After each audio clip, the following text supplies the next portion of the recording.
ఉద్యోగులు మరియు ఉపాధ్యాయులకు సంబంధించి latest GO copies, proceeding copies, అదేవిధంగా ఇన్కమ్ ట్యాక్స్ సంబంధించి లేటెస్ట్ సాఫ్ట్వేర్సు మరియు ఇన్కమ్ ట్యాక్స్ ఈ ఫైలింగ్ సంబంధించి లేటెస్ట్ ఇన్ఫర్మేషన్ ఇవన్నీ కూడా ఇక నుంచి అమరావతి టీచర్ వెబ్సైట్లో అప్డేట్ చేయడం జరుగుతుంది. ఈ వెబ్సైట్ ఓపెన్ చేయడానికి గూగుల్లో అమరావతి స్పేస్ టీచర్ అని చెప్పేసి సెర్చ్ చేయండి. అప్పుడు మీకు అమరావతి టీచర్ వెబ్సైట్ ఓపెన్ అవుతుంది. దీన్ని ఓపెన్ చేయండి. ఈ వెబ్సైట్లో ఎంప్లాయీస్ సంబంధించి లేటెస్ట్ ఇన్ఫర్మేషన్, అదేవిధంగా ఇన్కమ్ ట్యాక్స్ సంబంధించి లేటెస్ట్ సాఫ్ట్వేర్స్ అన్నీ కూడా ఈ వెబ్సైట్లో అప్డేట్ అనేది చేయడం జరుగుతుంది. ఏపీ బడ్జెట్ పోర్టల్లో మనకి క్యాడర్ స్ట్రెంత్ మాడిఫై చేసుకోవడానికి ఆప్షన్ అనేది ఇవ్వడం జరిగింది. ఇప్పుడు ఈ వీడియోలో ఈ బడ్జెట్ పోర్టల్లో ఏ విధంగా క్యాడర్ స్ట్రెంత్ని మాడిఫై చేయాలనేది ఈ వీడియోలో పూర్తిగా డీటెయిల్గా చూద్దాం. దానికి సంబంధించి మనం apbudget.apcfss.in వెబ్సైట్ ఓపెన్ చేయాలి. ఈ వెబ్సైట్ ఓపెన్ చేసిన తర్వాత ఇక్కడ యూజర్ నేమ్ పాస్వర్డ్ అడుగుతుంది. యూజర్ నేమ్ వద్ద మనం ట్రెజరీ సైట్కి సంబంధించి ఆ డీడో కోడ్ ఇచ్చేస్తాము. పాస్వర్డ్ వద్ద ఇదివరకు మనం ఈ బడ్జెట్ పోర్టల్కి సంబంధించి హెచ్ఆర్ డేటా కన్ఫర్మేషన్ చేశాం కదా, ఆ హెచ్ఆర్ డేటా కన్ఫర్మేషన్ సంబంధించి ఏ పాస్వర్డ్ అయితే యూజ్ చేసామో సేమ్ అదే పాస్వర్డ్ ఇక్కడ ఇవ్వాలి. దీనికి సంబంధించి డిఫాల్ట్ పాస్వర్డ్ వచ్చేసరికి స్మాల్ లెటర్స్లో హెచ్ఆర్ డేటా 123 ఇది డిఫాల్ట్ పాస్వర్డ్. మీరు కనుక పాస్వర్డ్ మార్చి ఉన్నట్లయితే మీరు మార్చుకున్న ఆ కొత్త పాస్వర్డ్ని ఎంటర్ చేసేసి ఈ సైట్లోకి ముందుగా మనం లాగిన్ అయిపోవాలి. ముందుగా గమనించవలసింది ఏంటంటే ఈ క్యాడర్ స్ట్రెంత్ అప్డేషన్ అనేది అన్ని డిపార్ట్మెంట్కి ఇవ్వటం జరిగింది. కాబట్టి అన్ని డిపార్ట్మెంట్స్ వారి యొక్క డీడీఓ పరిధిలో ఉన్న క్యాడర్ స్ట్రెంత్లో కనుక ఏమైనా మార్పులు చేర్పులు చేయాలనుకుంటే ఇప్పుడు ఈ బడ్జెట్ పోర్టల్లో ఇచ్చిన ఆప్షన్ ద్వారా ఆ క్యాడర్ స్ట్రెంత్ని ఇప్పుడు మార్చుకోవచ్చు. కాబట్టి అన్ని డిపార్ట్మెంట్ల వారు ఒకసారి వారి యొక్క క్యాడర్ స్ట్రెంత్ని చెక్ చేసుకోవాలి. మనం క్యాడర్ స్ట్రెంత్ని ఎక్కడ చెక్ చేసుకుంటామంటే ట్రెజరీ సైట్లో చెక్ చేసుకుంటాం. డీడీఓ ట్రెజరీ సైట్లో మనకి పేబుల్స్లో ఫస్ట్ ఆప్షన్ ఉంటుంది, employee joining and relieve updation. ఈ ఆప్షన్ మీద క్లిక్ చేస్తే ఇక్కడ మనకి యాడ్ పొజిషన్ ఇన్ సిఎఫ్ఎంఎస్ అని చెప్పేసి ఇక్కడ ఒక ఆప్షన్ ఉంటుంది. దీని ద్వారా మనం ముందుగా మన క్యాడర్ స్ట్రెంత్ని చెక్ చేసుకోవచ్చు. దాని కొరకు క్లిక్ హియర్ మీద క్లిక్ చేయండి. తర్వాత ట్రెజరీ సైట్కి సంబంధించి ఏ పాస్వర్డ్ అయితే ఇచ్చామో సేమ్ అదే పాస్వర్డ్ ఇచ్చేసేసి క్లిక్ హియర్ టు లాగిన్ మీద క్లిక్ చేయండి. ఇలా క్లిక్ చేసిన తర్వాత ఇక్కడ మనకి క్యాడర్ స్ట్రెంత్ కనిపిస్తుంది. ఇలా ఓపెన్ అవ్వగానే ఇక్కడ ఎంట్రీస్ 100 పెట్టుకోండి, అప్పుడు అన్ని డిస్ప్లే అవుతాయి. దీంట్లో అసలు మన డీడీఓ కింద ఉన్న క్యాడర్ స్ట్రెంత్ ఏంటి అనేది ఇక్కడ మనం చెక్ చేసుకోవచ్చు. ఈ విధంగా ముందు ట్రెజరీ సైట్లో మన యొక్క క్యాడర్ స్ట్రెంత్ని చెక్ చేసుకోవాలి. ఇలా చెక్ చేసుకున్న తర్వాత ఇక్కడ పోస్టులు ఉంటాయి. ఇక్కడ ఆ పోస్టులకు ఎదురుగా ఎన్ని పోస్టులు ఉన్నాయి అనేది ఇక్కడ మనకి క్యాడర్ స్ట్రెంత్ కనిపిస్తుంది. ఇప్పుడు ఇక్కడ కనిపించే ఈ నెంబర్ కనుక తప్పు ఉందనుకోండి, అంటే మాడిఫై చేయాలనుకోండి, అంటే ఇంకేమైనా సరే యాడ్ చేయాలన్నా లేదంటే పోస్టులను డిలీట్ చేయాలన్నా వీటన్నిటిని మనం బడ్జెట్ పోర్టల్లోనే మనం చేయాల్సి ఉంటుంది. ఎందుకంటే ప్రెజెంట్ అక్కడే ఆప్షన్ ఇచ్చారు కాబట్టి. ఈ విధంగా ముందుగా ట్రెజరీ సైట్లో క్యాడర్ స్ట్రెంత్ని చెక్ చేసుకోవాలి. చెక్ చేసుకున్న తర్వాత నెక్స్ట్ బడ్జెట్ పోర్టల్లోకి వెళ్ళాలి. ఇక్కడ మనం అప్డేట్ చేయాలి. సపోజు ఇక్కడ సెకండరీ గ్రేడ్ టీచర్ 123 ఉన్నాయి అనుకోండి, ఇది ఎడ్యుకేషన్ డిపార్ట్మెంట్కి సంబంధించింది. ఇక్కడ ఎస్జిటి పోస్టులు 123 ఉన్నాయి. దీనిని ఇప్పుడు 150గా మనం అప్డేట్ చేయాలనుకోండి. ఎందుకంటే ప్రీవియస్గా ఎడ్యుకేషన్ డిపార్ట్మెంట్ సంబంధించి ట్రాన్స్ఫర్స్ జరిగినాయి. ఆ ట్రాన్స్ఫర్స్లో రీఅపోర్షన్లో కొన్ని పోస్టులు యాడ్ అవడం జరిగినాయి. అదేవిధంగా కొంతమంది డీడీఓలకి పోస్టులు రిమూవ్ అవడం జరిగినాయి. కాబట్టి రిమూవ్ అయిన వారు కూడా క్యాడర్ స్ట్రెంత్ అప్డేట్ చేసుకోవాలి. అదేవిధంగా పోస్టులు యాడ్ అయిన వారు కూడా క్యాడర్ స్ట్రెంత్ని అప్డేట్ చేసుకోవాలి. ఆ క్యాడర్ స్ట్రెంత్ అప్డేషన్ చేసుకోవడానికి ఆ ఎడ్యుకేషన్ డిపార్ట్మెంట్ సంబంధించి డిస్ట్రిక్ట్ ఎడ్యుకేషనల్ ఆఫీసర్ గారు ముందుగానే ఒక ప్రొసీడింగ్స్ అనేది ఇచ్చారు. ఈ షిఫ్టెడ్ పోస్టులకు సంబంధించి ఈ ప్రొసీడింగ్స్ని మనం బడ్జెట్ పోర్టల్లో కంపల్సరీగా అప్లోడ్ అనేది చేయాలి. ఇలా అప్లోడ్ చేసే ముందు డీడీఓ గారు కూడా కంపల్సరీగా ఇక్కడ సైన్ అనేది చేయాల్సి ఉంటుంది.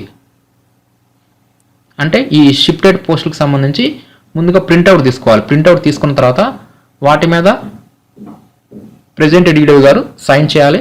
సైన్ చేసిన తర్వాత వాటిని పీడిఎఫ్లోకి మార్చుకొని ఆ డాక్యుమెంట్ని బడ్జెట్ పోర్టల్లో అప్లోడ్ చేయాలి. ఇప్పుడు ఏ విధంగా ఈ బడ్జెట్ పోర్టల్లో క్యాడర్ స్ట్రెంత్ అప్డేట్ చేయాలని చూద్దాం. ముందుగా ఈ విధంగా మనం ట్రెజరీ సైట్లో మన యొక్క క్యాడర్ స్ట్రెంత్ని ఐడెంటిఫై చేస్తాము. మార్పులు చేర్పులు ఉంటే ఇప్పుడు ఏ విధంగా చేయాలని చూద్దాం. దాని కొరకు బడ్జెట్ పోర్టల్లో క్యాడర్ స్ట్రెంత్ రిక్వెస్ట్ ఉంది కదా, దీని మీద క్లిక్ చేయాలి. దీని మీద క్లిక్ చేసిన తర్వాత ఇక్కడ ఏ పోస్ట్కి అయితే మనం క్యాడర్ స్ట్రెంత్ మార్చాలనుకుంటున్నామో ఆ పోస్ట్ని ఇక్కడ మనం సెలెక్ట్ చేసుకోవాలి. ఇక్కడ కనుక పోస్ట్ కనపడలేదనుకోండి, ఒకవేళ ఆ డీడో కింద కనుక కొత్త పోస్ట్ యాడ్ అయిందనుకోండి, ఆ కొత్త పోస్ట్ని ఇప్పుడు మనం క్యాడర్ స్ట్రెంత్లో యాడ్ చేయాలనుకోండి, ఇక్కడ పైన ఉంటుంది click to add new post. ఈ విధంగా మనం కొత్త పోస్ట్ని కూడా అప్డేట్ చేయవచ్చు. ఆల్రెడీ ఎగ్జిస్టింగ్ పోస్టులు అనేవి ఇక్కడ మనకు కనిపిస్తాయి. ఒకవేళ కొత్త పోస్ట్ని యాడ్ చేయాలనుకోండి, click to add new post మీద క్లిక్ చేస్తే ఆ కొత్త పోస్ట్ ఏంటనేది ఇక్కడ మనం సెలెక్ట్ చేసుకుంటాం. దానికి సంబంధించి పిఆర్సీ స్కేల్ అనేది వచ్చేస్తుంది. ఆ హెడ్ ఆఫ్ అకౌంట్ ఇక్కడ మనం సెలెక్ట్ చేసుకుంటాం. ఈ హెడ్ ఆఫ్ అకౌంట్ మీకు తెలియకపోతే టెథరీ సైట్లో మనం శాలరీ బిల్ చేసేటప్పుడు మనకి హెడ్ ఆఫ్ అకౌంట్స్ వస్తాయి. దాన్ని బట్టి మన హెడ్ ఆఫ్ అకౌంట్ని కూడా ఖచ్చితంగా కరెక్ట్గా ఐడెంటిఫై చేయవచ్చు. ఎంటర్ శాంక్షన్డ్ స్ట్రెంత్ వద్ద ఎన్ని పోస్టులు అయితే ఇప్పుడు మనం అప్డేట్ చేయాలనుకుంటున్నామో ఆ నెంబర్ ఇవ్వాలి. ఇక్కడ ఈ కొత్త పోస్టుకు సంబంధించి ఆ ప్రొసీడింగ్ ఆర్డర్ కాపీ కానీ, లేదంటే జీవో కాపీ కానీ, లేదంటే ఇందాక ఇలా రీఅపోర్షన్ సంబంధించి పోస్టులు మనం యాడ్ చేస్తున్నాం అనుకోండి, ఈ రీఅపోర్షన్కి సంబంధించి డిఓ గారు ఇచ్చిన కాపీని ఇక్కడ మనం అప్లోడ్ చేయాలి. ఖచ్చితంగా కంపల్సరీగా రీఅపోర్షన్కి సంబంధించి పోస్టులు అంటే షిఫ్టెడ్ పోస్టులని అప్డేట్ చేస్తుంటే మాత్రం కంపల్సరీగా డిఓ గారు ఇచ్చిన ఈ కాపీని డిఓ గారు సైన్ చేసిన తర్వాత ఇక్కడ అప్లోడ్ చేయాలి. దానికి సంబంధించి ఆ ప్రొసీడింగ్ నెంబరు, ఆ ప్రొసీడింగ్ ఆర్డర్ డేటు ఇవ్వాలి. ఒకవేళ ఎడ్యుకేషన్ డిపార్ట్మెంట్ సంబంధించి ఈ రీఆపరేషన్ సంబంధించి ఆ జియో నెంబరు, జియో డేట్ అయితే మాత్రం ఇదేనమాట. జియో ఎంఎస్ నెంబర్ 53, డేట్ వచ్చేసరికి అక్టోబర్ 12, 2020. ఇలా రీఆపరేషన్ సంబంధించి పోస్టులు కనుక మీరు యాడ్ చేస్తుంటే ఈ జియో నెంబర్ దగ్గర 53 వేసేయండి, డేట్ వద్ద ఈ డేట్ వేసేసేయచ్చు. ఎందుకంటే ఈ జియో ప్రకారమే ఆ పోస్టుల్ని షిఫ్ట్ చేయడం జరిగింది కాబట్టి. ఈ విధంగా జియో నెంబర్, జియో డేటు. అదే వేరే డిపార్ట్మెంట్ వారైతే వారి వద్ద ఉన్న ఆ ప్రొసీడింగ్ ఆర్డర్ కాపీని, వాటికి సంబంధించి ఆ ప్రొసీడింగ్ నెంబర్ని, ఆ డేట్ని ఇచ్చేసేసి యాడ్ న్యూ పోస్ట్ మీద క్లిక్ చేస్తే ఈ కొత్త పోస్ట్ అనేది యాడ్ అవుతుంది. అలా కాకుండా ఆల్రెడీ ఉన్న పోస్ట్లోనే మనం అప్డేట్ చేయాలనుకోండి, సపోజ్ హెచ్జిటీని మనం మార్చాలనుకోండి, ఇలా సెకండ్ గ్రేడ్ టీచర్ సెలెక్ట్ చేసుకోవాలి. తర్వాత ఇక్కడ మనం హెడ్ ఆఫ్ అకౌంట్ని మనం సెలెక్ట్ చేయాలి. ఇలా సెలెక్ట్ చేసిన తర్వాత ఇక్కడ ఈ హెచ్జిటీ పోస్టులో ఎంత ఎగ్జిస్టింగ్ ఉందనేది ఇక్కడ మనకు కనిపిస్తుంది. ఇందాక మనం ట్రెజరీ సైట్లో ఎంత ఉందో సేమ్ అదే నెంబరు ఇక్కడ మనకు కనిపిస్తుంది. ఇక్కడ 123 ఉంది, ఇక్కడ 123 ఉంది. దీనిని ఇప్పుడు మనం ఈ రీఆపరేషన్లో ఆ నెంబర్ అనేది పెంచాలనుకోండి, సపోజ్ 150 కింద మనం పెంచాలనుకోండి, ఇలా మనం 150 అనేది ఇక్కడ నెంబర్ ఇవ్వాలి. రివైజ్డ్ శాంక్షన్డ్ స్ట్రెంత్ వద్ద ఇప్పుడు ఆ క్యాడర్ స్ట్రెంత్ని ఎంత కింద అప్డేట్ చేయాలనుకుంటున్నామో ఆ నెంబర్ ఇవ్వాలి. Next GO copy or proceeding order copy. ఇక్కడ మనం ఏ డాక్యుమెంట్ అప్లోడ్ చేయాలంటే ఇందాక చూపించాం కదా, రీఆపరేషన్ సంబంధించి కనుక ఈ క్యాడర్ స్ట్రెంత్ అప్డేట్ చేస్తుంటే ఆ రీఆపరేషన్కి సంబంధించి ఆ షిఫ్టెడ్ పోస్టులకు సంబంధించి డిఓ కాపీ ఉంది కదా, ఈ కాపీని ప్రింట్అవుట్ తీసి డిడిఓ గారు కూడా సైన్ చేసి ఆ కాపీని ఇక్కడ అప్లోడ్ చేయాలి. అదే వేరే డిపార్ట్మెంట్ వారు అనుకోండి, ఈ పోస్ట్కి సంబంధించి వారు ఏ పోస్ట్ అయితే అప్డేట్ చేస్తున్నారో ఆ పోస్ట్కి సంబంధించి ఆ హయ్యర్ అథారిటీ వారు ఇచ్చిన ప్రొసీడింగ్ ఆర్డర్ కానీ, లేదంటే ఏదైనా జీవో ఉంటే కంపల్సరీగా ఆ రిలవెంట్ సపోర్టింగ్ కాపీని ఇక్కడ అప్లోడ్ చేయాలి. ఇక్కడ మీరు ప్రొసీడింగ్ అప్లోడ్ చేస్తుంటే ఆ ప్రొసీడింగ్ నెంబరు, ఆ ప్రొసీడింగ్ డేట్ ఇవ్వచ్చు. అదే రీఆపరేషన్ సంబంధించి అయితే మాత్రం ఇందాక చూపించినట్లుగా ఈ జియో ఎంఎస్ నెంబర్ 53, ఈ డేటు ఇక్కడ ఇచ్చేయవచ్చు. ఈ విధంగా ఈ జియో నెంబర్, జియో డేట్ ఇచ్చేసేసి సేవ్ మీద క్లిక్ చేయాలి. ఇలా క్లిక్ చేయగానే ఇక్కడ మనకు చూపిస్తుంది ఆ క్యాడర్ స్ట్రెంత్ అనేది 27కి యాడ్ చేశారని. అంటే ఆల్రెడీ 123 ఉంటే ఇప్పుడు 27 కొత్త పోస్టులని ఇక్కడ యాడ్ చేసాము. నెక్స్ట్ ఓకే మీద క్లిక్ చేయాలి. ఇలా సేవ్ చేసిన తర్వాత ఆ రిక్వెస్ట్ అనేది ఈ విధంగా మనకి కిందకు వచ్చేస్తుంది. దీంట్లో కనుక ఏమైనా మార్పులు చేర్పులు ఉంటే మనం డిలీట్ చేసేస్తే మరలా ఈ రిక్వెస్ట్ మొత్తం డిలీట్ అవుతుంది. దీంట్లో కూడా ఇప్పుడు ఆల్రెడీ ఈ పోస్ట్లో 123 ఉన్నాయి, కానీ ఇప్పుడు మనం 150కి పెంచాం కాబట్టి అంటే 27 పోస్టులను పెంచాం. ఆ 27 పోస్టులు ఆర్గనైజేషన్ యూనిట్కి మనం ఇక్కడ మ్యాపింగ్ చేయాలి. దాని కొరకు click to map org units మీద క్లిక్ చేయాలి. ఇది కంపల్సరీగా చేయాలి. ఇక్కడ కనుక ఆ డిడిఓ కింద ఒక స్కూలే ఉంటే, సపోజ్ హై స్కూల్ తీసుకున్నాం అనుకోండి, హై స్కూల్కి సంబంధించి ఒక ఆర్గనైజేషన్ యూనిట్ ఐడి ఉంటుంది, అప్పుడు ఒకటి మాత్రమే ఇక్కడ మనకు కనిపిస్తుంది. అదే ఇది ఎంఈఓ పరిధి కాబట్టి ఎంఈఓ పరిధి కింద ప్రైమరీ స్కూల్స్, యూపీ స్కూల్స్ అన్నీ ఉంటాయి కాబట్టి మనం ఇప్పుడు పెంచిన ఈ 27 పోస్టులు అనేవి ఏ స్కూల్కి సంబంధించినవి అనేది ఇక్కడ మనం మ్యాపింగ్ చేయాలి ఖచ్చితంగా. కాబట్టి ఇప్పుడు మనం కొత్తగా యాడ్ చేసిన ఆ 27 పోస్టులు ఏ స్కూల్కి సంబంధించినవి ఇక్కడ మనం ఇక్కడ చెక్ చేసుకోవాలి. ఒకవేళ ఈ స్కూల్లో కనుక 2 పోస్టులను యాడ్ చేస్తున్నాం అనుకోండి, ఇక్కడ నెంబర్ ఇవ్వచ్చు 2 అని. అదే ఒక పోస్ట్ యాడ్ చేస్తుంటే ఇక్కడ 1. ఇలా మొత్తం 27 యాడ్ చేస్తున్నాం కాబట్టి ఆ 27 వచ్చే విధంగా ఇక్కడ మనం ఆ ఆర్గనైజేషన్ యూనిట్స్ని ఇక్కడ మనం మ్యాపింగ్ చేసుకోవాలి. అంటే ఏ స్కూల్స్లో కొత్తగా పోస్టులు క్రియేట్ అయినాయో ఆ స్కూల్స్ని ఇక్కడ మనం సెలెక్ట్ చేసుకుంటాం. ఇలా మ్యాపింగ్ చేసిన తర్వాత ఇక్కడ సేవ్ మీద క్లిక్ చేయాలి. నెక్స్ట్ ఓకే మీద క్లిక్ చేస్తాం. నెక్స్ట్ మరలా బ్యాక్ వెళ్ళిపోవాలి. ఇలా బ్యాక్ వెళ్ళగానే ఇక్కడ మనకి గ్రీన్ కలర్లో వచ్చేస్తుంది మ్యాప్డ్ ఆర్గ్ యూనిట్స్ అని. ఈ విధంగా మనకి గ్రీన్ కలర్లో వచ్చిందంటే మనం ఆ కొత్తగా యాడ్ చేసిన ఆ 27 పోస్టులని ఇక్కడ మనం మ్యాప్ చేసామని అర్థం. ఈ విధంగా మ్యాప్ చేసుకున్న తర్వాత ఇక్కడ స్టేటస్ కనిపిస్తుంది పెండింగ్ అట్ డిడిఓ, అంటే ఇంకా ఇది డిడిఓ వద్దే పెండింగ్లో ఉంది. ఇప్పుడు ఈ క్యాడర్ స్ట్రెంత్ రిక్వెస్ట్ని మనం ఎస్టీఓ గారికి ఫార్వర్డ్ చేయడానికి ఇక్కడ పైన మనకి సెలెక్ట్ బయోమెట్రిక్ డివైస్ ఉంది కదా, ఇక్కడ ఆ బయోమెట్రిక్ డివైస్ సెలెక్ట్ చేసుకోవాలి.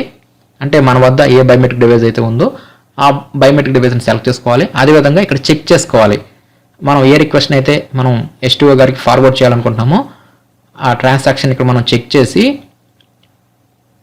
Forward to STO using biometric authentication మీద క్లిక్ చేస్తే డిడిఓ గారి యొక్క బయోమెట్రిక్ అథెంటికేషన్ అడుగుతుంది.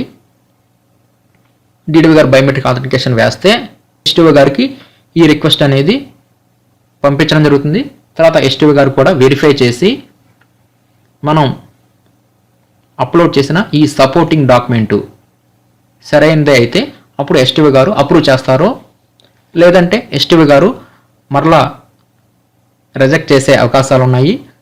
ఒకవేళ రిజెక్ట్ చేస్తే మరలా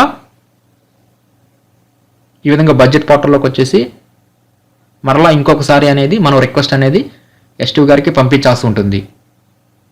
ఒకవేళ ఎస్టీఓ గారు కనుక అప్రూవ్ చేస్తే ట్రెజరీ సైట్లో ఈ క్యాడర్ స్ట్రెంత్లో ఆటోమేటిక్గా అప్డేట్ అయిపోతాయి. ఇలా అప్డేట్ అయిపోతే అప్పుడు ఆ క్యాడర్ స్ట్రెంత్ అనేది 100% అప్డేట్ అవడం జరుగుతుంది. అప్పుడు ఆ కొత్త పోస్టులో కనుక ఎవరైనా ఎంప్లాయీస్ వచ్చి ఉన్నట్లయితే వారు మనం ట్రెజరీ సైట్లో యాడ్ చేసుకోవచ్చు. ఈ విధంగా ట్రెజరీ సైట్లో కనుక క్యాడర్ స్ట్రెంత్లో మార్పులు చేర్పులు ఉంటే వాటన్నిటిని మనం ఈ విధంగా బడ్జెట్ పోర్టల్లో అప్డేట్ అనేది చేయాల్సి ఉంటుంది. నెక్స్ట్ ఇక్కడ స్కూల్ అసిస్టెంట్ సంబంధించి కూడా ఏవైనా మార్పులు చేర్పులు ఉంటే సేమ్ ఇలాగే సెలెక్ట్ చేసుకొని ఇక్కడ హెడ్ ఆఫ్ అకౌంట్ని సెలెక్ట్ చేసుకొని సేమ్ ఇందాకట్లాగానే ఆ కొత్త క్యాడర్ స్ట్రెంత్ ఎంత అనేది ఇస్తాము. నెక్స్ట్ ఈ పోస్టులకు సంబంధించి ఆ సపోర్టింగ్ డాక్యుమెంట్ని డిడిఓ గారు సైన్ చేసిన తర్వాత మాత్రమే అప్లోడ్ చేసి ఆ జిఓ నెంబరు ఆ జిఓ డేటు ఇచ్చేసేసి తర్వాత మ్యాపింగ్ చేసుకుంటాం.